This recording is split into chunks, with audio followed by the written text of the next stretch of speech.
A person who goes down into their grave after the soul has gone and they are in their grave, imagine what will be the condition of an individual there. We believe that there is something known as Dhaghtatul Qabr, you know, the grave being made narrow. How is it going to be made narrow? Allah knows, but we believe it. It's going to happen because it's there. The Prophet ﷺ explained it to us. That you know, tightening or the narrowing of that grave, what will happen? And how the person will be tested so much, and how they will be questioned in that grave. It's the truth. The angels will come and they will seat the individual. How it will happen, Allah knows best. But the questions are going to be asked by the angels. Who is your Rabb? Who is your Nabi? What is your deen? And so on. And it's no good for us to say, well, I know the answers every day in the morning. I used to say it 20 times. That's not good enough. If you were following, you will be able to answer.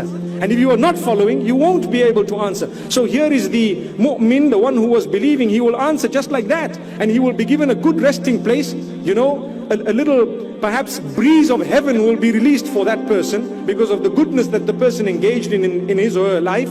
And the other person, the evil person who engaged in bad and did not turn back to Allah subhanahu wa ta'ala, he will say, or she will say, you know what?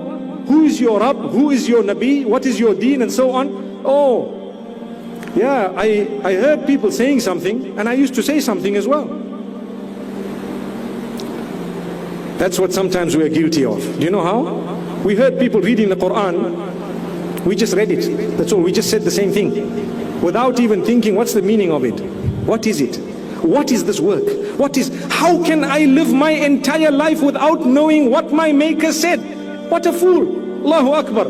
I need to know it, because when I die, that sheikh who told me it's haram to look at the meaning of the Quran, he's not going to be there with me to say, oh Allah, I was the one who told us this chap here not to read the meaning. What do you think? It was you, your brain, your mind Allah gave you. You are responsible, you are answerable. Start understanding Allah's plan by reading His book. That's the only book that is valid in existence, subhanallah. It will lead you to the sunnah of Muhammad sallallahu alaihi wasallam. But if you don't have that book, you don't know what it's all about, what do you expect? How are you going to prepare for the akhirah? My brothers and sisters, it's an important message. The preparation for the life after death is the most important thing that I need to prepare for. You know, we will all invest our wealth because we want, mashallah, high-rise building and a little apartment. We will go out and get loans, inshallah, hope they are halal, inshallah. But from wherever we get some loans and we want to, pay back over time because I need to own the house. Do you know what's happening? And I have seen this in a lot of cases of people who've passed away. They took out loans, they wanted big apartments or homes for their families and themselves. Before they could pay back the loan, they were already in need of a palace in the hereafter because they died.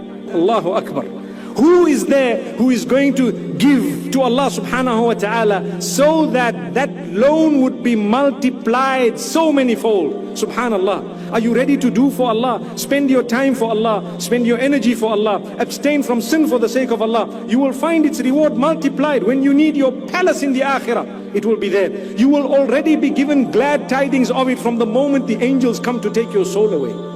You've been given glad tidings because you now know, subhanallah, you have an idea that the angels that have come are angels that I've seen. One narration makes mention, and it's muttafaq alayh, that the angels, the person who's dying will see the angels, and just the angels, and subhanallah, they up to the horizon, wherever the person can see, they will just see this angel, subhanallah. And the angel will come in white. May Allah subhanahu wa ta'ala make that day easy for us. Ameen. Ask Allah to grant us goodness. People have died, and people who did not believe that there was a hereafter are already in the hereafter. What fools, subhanallah. People who did not believe in the hereafter are already in the hereafter. They've gone. Where are we going? Prepare for the grave. People will come, they'll bury you, they'll carry you. Like I always say, there will come a day when the phones will be ringing, the messages will be flying, people will be tweeting and WhatsApping, and people will be putting posters and statuses and so on regarding your death. The day is coming.